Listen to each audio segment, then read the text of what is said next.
Good morning, everyone. My name is Afani Novena. Welcome to another episode of Discovery of Australia. I'm here at the beautiful campus of University of Sydney to interview a group of final postgraduate students who have started their own company and have claims to have sustainable model for Weddell City at the Northern Territory of Australia. Thanks, Evan, for having us. I'm Balu. This is Jason. This is Shravanti, and this is Michael. So we're all studying here at the University of Sydney, and a couple of months ago we decided to come together and use our synergy to build a sustainable model for the city of Weddell. Oh, that's really great. Can you start by telling us more about the Weddell City? And then what kind of opportunities that we can get there? Sure, I'd love to. Hey guys, we are Black Group. Let's introduce our design of Weddell for you to explain how we ensure sustainability. To start with, let's talk about some features of Weddell. First, let me introduce the position. Here is Perth, here is Melbourne, here is Sydney, and here is Weddell. But where is UNSW? I don't know.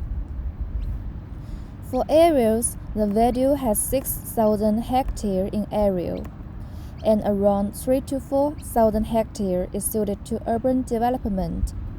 Weddell is around 40 kilometers from central Darwin.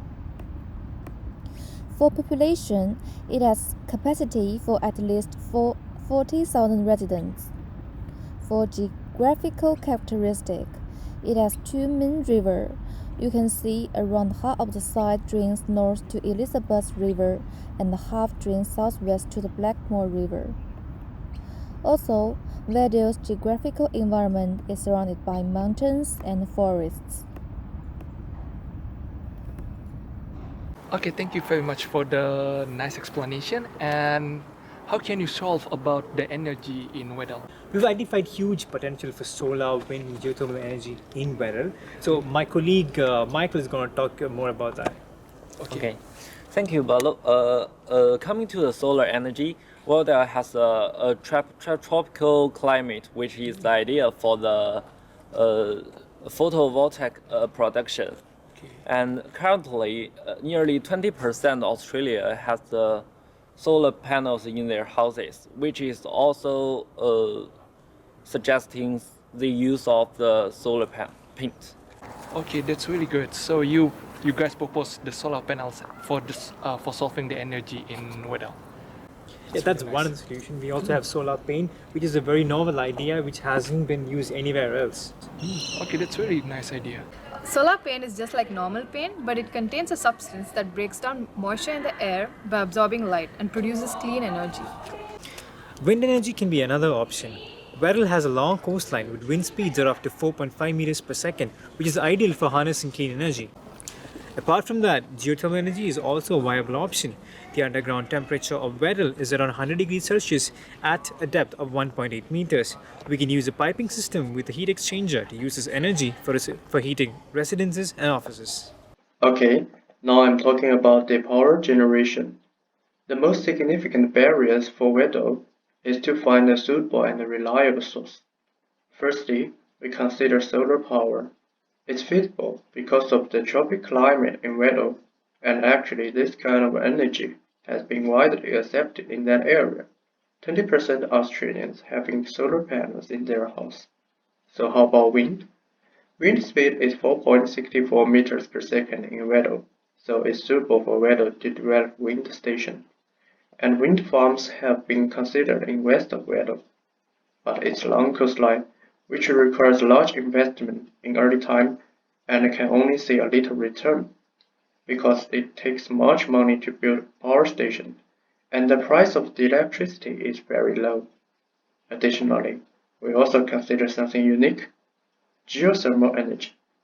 The temperature of 1.8 meters underground is around 100 degrees Celsius in Weddell.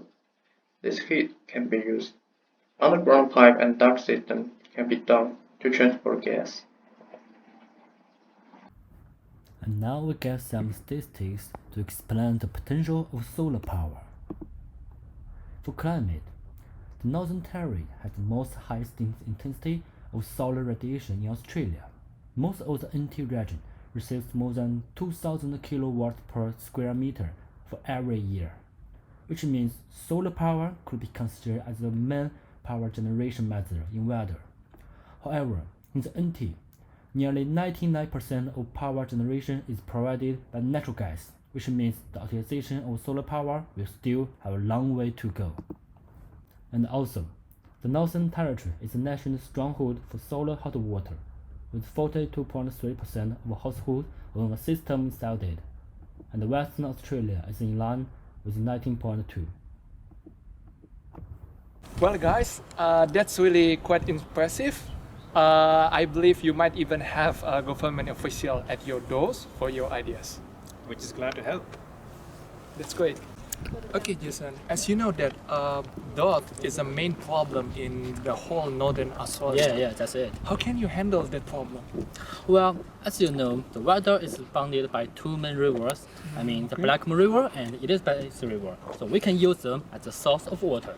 And also we can use the rain harvesting and the sewage treatment. That's a kind of the effective techniques in Weddell. Oh, that's really nice solution. Yeah. Now, let's dive into the water management. As we have mentioned in the introducing part, Weddell is surrounded by two main rivers. It's pretty straightforward to think of using this abundant fresh water nearby. Well, that's quite sensible. But beyond that, what we are concerned about is the possibility of using the rainwater as an alternative. Although in recent years, it has seen a decline in precipitation in a wide range of areas, including Weddell, there is still excess amount of rainfall seasonally, and the soft water is yet to be adequate in this area. Central to the issue is how can we use them in practice. There are problems of collection and delivery. In order to achieve that, we have developed a plan to build several reservoirs to collect rainwater and pipelines for delivery. Except the proposal in terms of supply, we have been considering some water-saving strategies.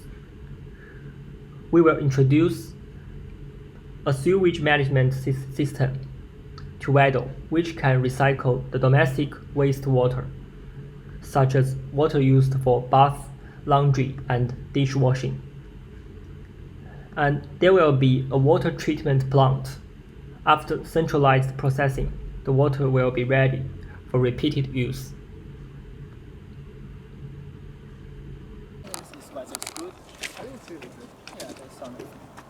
Hi guy, what are you doing? Okay, hi Safanti. I wonder about the waste in Weddell. How can you manage solid waste disposal in Weddell? We've come up with many waste separation methods like air classifiers, which separate waste based on their densities, and the second one is magnetic separators, which separate waste, metallic and non-metallic elements, and the third one is optical air jet waste separator, which is usually which jets out the lightweight plastics away from the conveyor belt where the wastes are being flown in. And yeah, these are the methods we've come up with. Wow, that's really great plan. Thank you. Thank you, Safanti. Then let's talk about our waste management. To handle with the waste, the first thing we should do is separating them to different collections. So generally, we divide them into three types. That is municipal solid waste, the commercial, and construction waste. So the governments can place some different kinds of garbage cans with the forward of policy, and that is what happens in Japan. For recycling, for those recyclable waste, we come up with a typical system to collect and reuse them, such as paper, construction waste, and plastic. This waste can be easily reused. And for those dangerous and non-recyclable waste, there must be a special process to dispose these materials efficiently and minimize the gas produced during the disposal. Most importantly, the poisonous waste or those polluted the environment will be degraded using biological oxygen technology and treated centrally. That's not enough. In the process of disposal, there will be a lot of heat distributed to the air. So why not we just collect them and reuse them to regenerate gas and power? Okay, Balu, and how about the built environment and infrastructure in Weddell? Yeah, we've actually considered the climatic conditions of Weddell and come up with a very different built environment idea, such as highly reflective titles and sheets, urban greening, wetland parks, etc. Oh, that's really great. So it means your plan is trying to make the infrastructure more sustainable. Yes, we've done all our part to make it more sustainable for Australia. Okay, that's really good plan. And now, let's talk about the infrastructure. Weddell is a newborn city, so the infrastructure is nearly undeveloped, which provides a large potential for us to achieve sustainability. Here are some individual systems that can be considered. The first is communications. We can build some base stations and necessary antenna. The second is traffic. We can provide public transportation to reduce the use of private car. The third one is school, which can ensure the future development of Weddell. Of course, we can build parks and communities to attract more residents. And the last one is hospital. It's an essential part of the city which should be built on central area.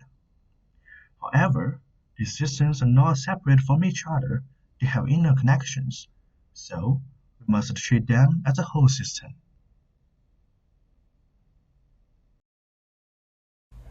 Now let's take a look at the building environment. The idea is borrowed from Central Park of Sydney to match the buildings with environment. The buildings are covered by green plants, and solar panels are installed on the top of the buildings, which then supply the power to parts of the facilities in the buildings. When all the nearby buildings are adapted to this model, they can ultimately charge each other or supply the power needed by city infrastructures. The buildings are constructed with recyclable materials, ensuring that the construction waste can be recycled. Most of the solar power in Australia can ensure a 2,000 kilowatt-hours of power per meter squared. And the massive green plants can also function to absorb greenhouse gases. So that's about our design for a sustainable city. Why not join us and make Weddell sustainable again? Today we have now reached the end of the show. The future looks bright and sustainable at the hands of these engineers. Before we sign off, we have a message for you. Make the Australia sustainable again.